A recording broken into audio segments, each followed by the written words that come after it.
side would have remained calm to see something like that coming right up the sides like that. I think a lot of us would have ventured up to the surface very quickly.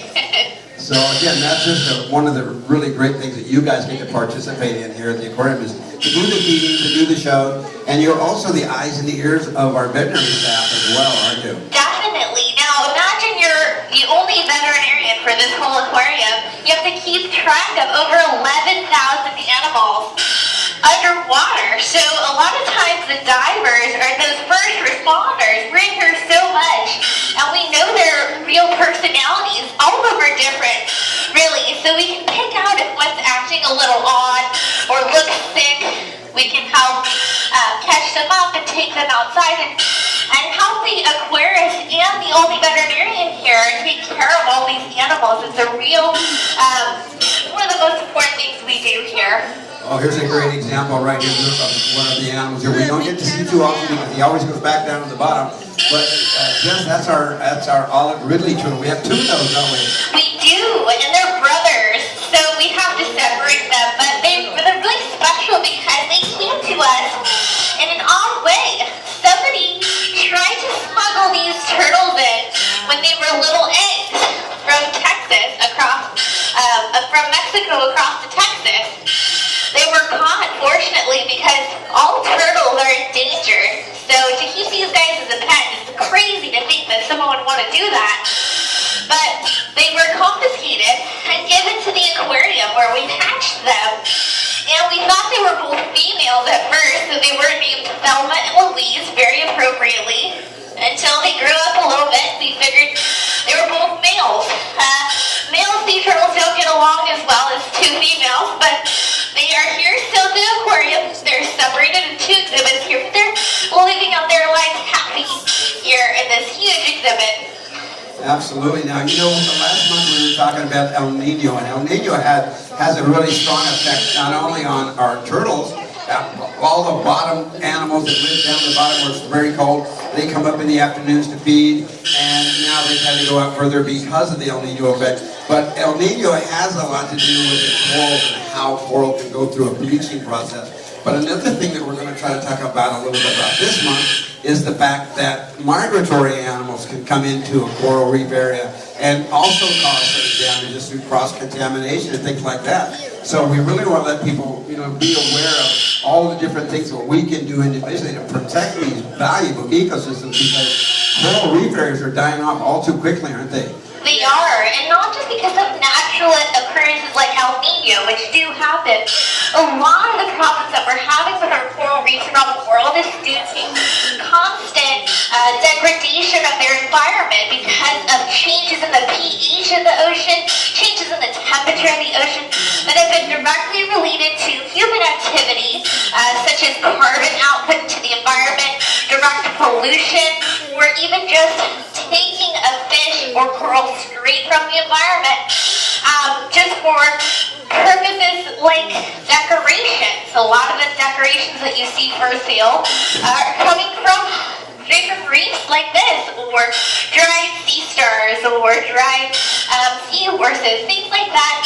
We really want to keep them in the environment. So to reduce the demand for those items, try not to purchase them. Also, always reduce, reuse, and recycle. We hear that a lot, but it does make such a huge impact on places around the world like this. If we all, billions of people across the world, work together on those little things, just keeping our conscious effort towards the environment and helping out with areas like this, it's really going to make a huge difference in the long run. Absolutely, and Jess, probably all of our audience know here that all of that coral that they see before them right now is all artificial. It's not real at all. The fish don't realize it. I'm sure that none of you realize that that was artificial coral until I just told you that. And it's the aquarium's way to make sure that we're not inevitably trying to harm any of these different animals and things like that. Some people go out and use dynamite, blow up big sections of coral reef area just so that they can bleach it all out and sell it for artifacts and things like that. So that's something that we definitely want to discourage any kind of use like that. Now, Jess, you're part of the volunteer team, and we have anywhere between 120 and 180 volunteer divers who come and donate your time to the aquarium. And you guys get to do all kinds of great tasks that we've already talked about. But if we have someone out here that's interested in becoming a diver, or maybe they would just like to start taking diving lessons, and they want to be a diver here at the aquarium, what are the very basic requirements that they have to fulfill?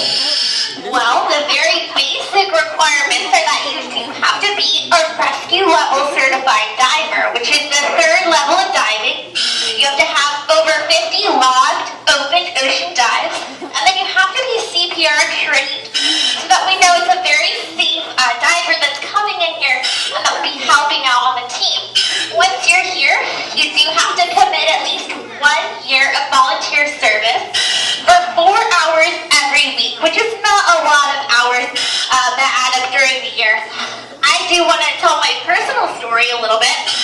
I'm 25, but when I was probably about 12, I knew I wanted to dive.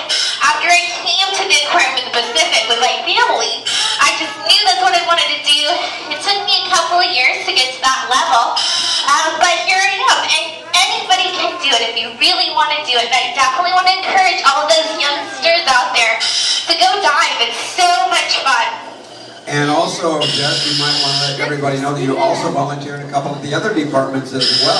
Oh, so yeah. Our volunteer experiences here is a wide range of different things. You want to tell a little bit about some of the other activities you do as a volunteer? Yeah, I would love to.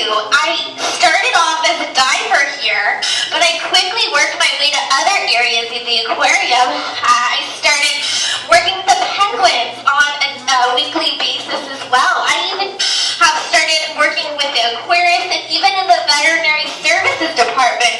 So once you're here, you start to meet all these great people, and then you might realize that you like to do other things here at the aquarium. Gives you such a great platform for young people to get all kinds of experience here. Well, it certainly is a tribute to you and to people like you that want to come in and make a difference for the inhabitants here at the aquarium. Just before I sign up, would you mind coming down to the front here? I see people down here with cameras, and I think they all know that you can pose for pictures with them, and they can come up and stand there next to you, and it's a great souvenir of your visit here to the aquarium in the Pacific.